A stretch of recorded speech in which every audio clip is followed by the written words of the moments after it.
ವಾಹನ ಸಂಚಾರ ಮಾಡುವಂತಹ ವ್ಯಕ್ತಿಗಳಿಗೆ ದೊಡ್ಡ ಶಾಕ್ ಅನ್ನು ಕೊಟ್ಟಿರುವಂತದ್ದು. ಏಪ್ರಿಲ್ 1ನೇ ತಾರೀಕಿನಿಂದ ಯಾವುದೇ ರೀತಿಯಾದಂತಹ ನಗದು ಹಣವನ್ನ ಟೋಲ್ಗಳಲ್ಲಿ ಸ್ವೀಕಾರ ಮಾಡೋದಿಲ್ಲ. ಈಗ ನಾನು ಹಿಂದೆ ನೋಡ್ತಾ ಇದ್ದೀರಾ ತಾವು, ಬೋರ್ಡ್ಗಳನ್ನು ಸಹ ಟೋಲ್ಗಳಲ್ಲಿ ಅಳವಡಿಸಿದ್ದಾರೆ. ಅದರಲ್ಲಿ ಒಂದು ಸಾರ್ವಜನಿಕ ಪ್ರಕಟಣೆ ಕೂಡ ಹಾಕಿರುವಂತದ್ದು. ರಾಷ್ಟ್ರೀಯ ಹೆದ್ದಾರಿಯ ಯಾವುದೇ ಟೋಲ್ ಪ್ಲಾಜಾಗಳಲ್ಲಿ ಇನ್ನು ಮುಂದೆ ನಗದು ಪಾವತಿಯನ್ನು ಸ್ವೀಕರಿಸುವುದಿಲ್ಲ. ಸುಗಮ ಮತ್ತು ವೇಗದ ಪ್ರಯಾಣಕ್ಕಾಗಿ ಈ ಕೆಳಗಿನ ಯಾವುದಾದರೂ ಒಂದು ಡಿಜಿಟಲ್ ಪಾವತಿ ವಿಧಾನವನ್ನು ಬಳಸುವ ವಿಧಾನವನ್ನು ಕಡ್ಡಾಯ ಮಾಡಲಾಗಿದೆ.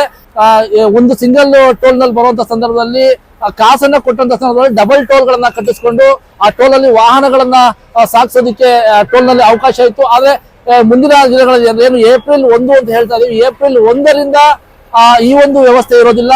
ಕ್ಯಾಶ್ ಅನ್ನ ಸಂಪೂರ್ಣವಾಗಿ ಸ್ಟಾಪ್ ಮಾಡಲಾಗಿದೆ ಟೋಲ್ಗಳಲ್ಲಿ. ಕರ್ನಾಟಕ ರಾಜ್ಯದ ಎಲ್ಲಾ ಟೋಲ್ಗಳು ಸಹ ಕ್ಯಾಶ್ಲೆಸ್ ಒಂದು ಸಂಚಾರವನ್ನ ಮಾಡಲಿಕ್ಕೆ ಇವತ್ತು ರಾಷ್ಟ್ರೀಯ ಹೆದ್ದಾರಿ ಪ್ರಾಧಿಕಾರ ಒಂದು ತೀರ್ಮಾನವನ್ನ ಕೈಗೊಂಡಿರುವಂತದ್ದು.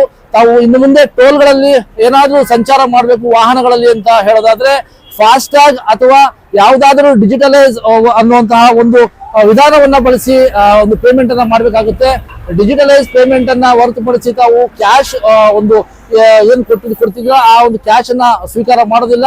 ಇದ್ರ ಜೊತೆಯಲ್ಲಿ ಸಾಕಷ್ಟು ಜನ ಒಂದು ಆಕ್ರೋಶವನ್ನ ಸಹ ಹೊರಹಾಕ್ತಾ ಇದ್ದಾರೆ. ಏನು ಈ ಒಂದು ಟೋಲ್ಗಳ ಮೂಲಕ ಹಾದು ಹೋಗ್ತಾ ಇದ್ದಾರೆ, ಏನು ಕಸ್ಟಮರ್ಸ್ ಅಂತ ಹೇಳ್ತೀವಿ, ಅವರು ವಾಹನ ಸಂಚಾರ ಮಾಡುವಂತಹ ಕಸ್ಟಮರ್ಸ್ಗಳು ತಮ್ಮ ಆಕ್ರೋಶವನ್ನ ಕೂಡ ಹೊರಹಾಕ್ತಾ ಇದ್ದಾರೆ.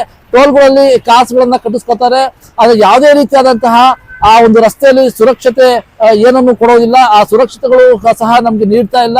ಇವರು ರೂಲ್ಸ್ ಗಳನ್ನ ಬದಲಾವಣೆ ಮಾಡಿಕೊಂಡು ತಮಗೆ ಅನುಕೂಲ ಆಗೋ ರೀತಿಯಲ್ಲಿ ಅನುಕೂಲಗಳನ್ನ ಮಾಡ್ಕೊತಾ ಇದ್ದಾರೆ. ಆದ್ರೆ ವಾಹನ ಸವಾರರಿಗೆ ರಾಷ್ಟ್ರೀಯ ಹೆದ್ದಾರಿಗಳಲ್ಲಿ ಏನಾದ್ರೂ ಸಮಸ್ಯೆ ಉಂಟಾದಂತಹ ಸಂದರ್ಭಗಳಲ್ಲಿ ಅವರಿಗೆ ಅನುಕೂಲ ಆಗುವಂತಹ ನಿಟ್ಟಿನಲ್ಲಿ ಯಾವುದೇ ಸುರಕ್ಷತಾ ವಿಚಾರಗಳನ್ನು ಇಲ್ಲಿ ಅಳವಡಿಸಿಲ್ಲ. ಒಂದು ಆಂಬ್ಯುಲೆನ್ಸ್ ವ್ಯವಸ್ಥೆ ತುರ್ತಾಗಿ ಬರೋದಿಲ್ಲ, ಒಂದು ಫೋನ್ ಕರೆ ಸಹ ಸಿಗೋದಿಲ್ಲ, ಒಂದು ಗಾಡಿ ಪಂಚರ್ ಆಯ್ತು ಮತ್ತೊಂದು ಮಗದೊಂದು ಅಂತ ಆ ಸಂದರ್ಭಗಳಲ್ಲೂ ಸಹ ನಮಗೆ ಯಾವುದೇ ರೀತಿಯಾದ ಸ್ಪಂದನೆ ರಾಷ್ಟ್ರೀಯ ಹೆದ್ದಾರಿ ಪ್ರಾಧಿಕಾರದಿಂದ ಸಿಗ್ತಾ ಇಲ್ಲ ಅನ್ನುವಂತಹ ಸಾಕಷ್ಟು ಆಕ್ರೋಶವನ್ನ ಹೊರಹಾಕ್ತಾ ಇದ್ದಾರೆ. ಏಪ್ರಿಲ್ 1ರ ನಂತರ ಇನ್ನ ಮತ್ತಷ್ಟು ಸಮಸ್ಯೆಗಳು ಉದ್ಭವ ಆಗ್ತುವ ಅನ್ನುವಂತಹ ಸಾಕಷ್ಟು ಪ್ರಶ್ನೆಗಳು ಇಲ್ಲಿ ಉದ್ಭವ ಆಗ್ತಾ ಇರುವಂತದ್ದು. ಮುಂದಿನ ದಿನಗಳಲ್ಲಿ ಏನೆಲ್ಲ ಸಮಸ್ಯೆಗಳು ಟೋಲ್ ಪ್ಲಾಜಾಗಳಲ್ಲಿ ವಾಹನ ಸಂಚಾರರು ಎದುರಿಸಬೇಕಾಗುತ್ತೆ ಅಂತ ಕಾದು ನೋಡೋಣ. ಎದೆಗಾರಿಕೆ ಸುದ್ದಿವಾಹಿನಿಗಾಗಿ ವಸೀಂ ನೆಲಮಂಗಲ.